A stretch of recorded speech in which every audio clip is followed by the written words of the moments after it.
Sa number 10,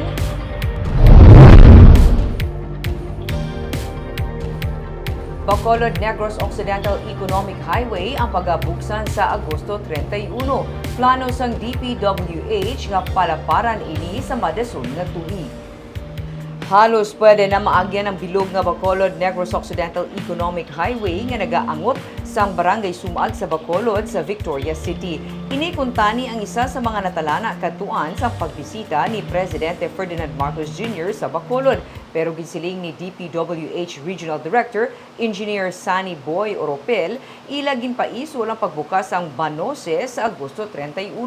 Plano sa DPWH Regional Office nga mapalaparan pa ang masobra 48 kilometros nga highway nga sarang makapalipot sang travel time halin sa 1 ka oras panubo sa 25 minutos halin sa southern area sa Bacolod pakato sa Bacolod Silay Airport.